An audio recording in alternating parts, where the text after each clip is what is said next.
High বন্ধুরা, সবাইকে শুভরাত্রি। সকলে কেমন আছো? আশা করি সকলে খুব ভালো আছো। তো আজ ভাদ্র পূর্ণিমা, তো আমি চাঁদ দেখছিলাম, তোমাদেরকেও দেখিয়ে দিই চলো। আর আমি মানে কোন জায়গা থেকে আমি চাঁদ দেখছি তোমাদের দেখিয়ে দিই, তোমরা একদম হাসবে না কিন্তু। তো চলো তোমাদের দেখিয়ে দিই। আমি ভিডিও করছিলাম আর মেয়ে ঘুমিয়ে রয়েছে ও ঘরে, আর আমি চাঁদ দেখছি, খুব সুন্দর লাগছে দেখতে। তো চলো তোমাদের দেখিয়ে দিই।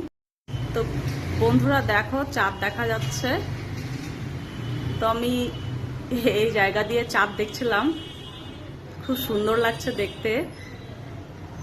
দেখো, তো দেখি বাইরে দিক থেকে দেখতে পাই কি না পাই, চলো। আর দেখো, জানালার ওপার থেকে দেখা যাচ্ছে, তো খুব সুন্দর লাগছে দেখতে। আমি দেখছি কারা কারা আমার মতো এরকম বাইরে বেরিয়ে চাঁদ দেখো রাত্রে।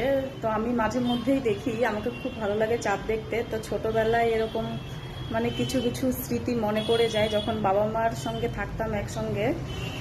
মানে বাবা মার বাড়িতে বিয়ের আগে যখন থাকতাম, তো আমরা সবাই উঠোনে বসে থাকতাম, সবাই সন্ধ্যের পরে। তো বাবা কাজের থেকে এলে আমরা সবাই বাইরে মানে উঠোনে বসে থাকতাম, সবাই গল্প করতাম, খেলা করতাম সেখানে, দুই ভাই বোন মিলে, বাবা মা মিলে। খুব সুন্দর মুহূর্ত ছিল তখন। তো এরকম আকাশে তাকিয়ে তাকিয়ে চাঁদ দেখতাম।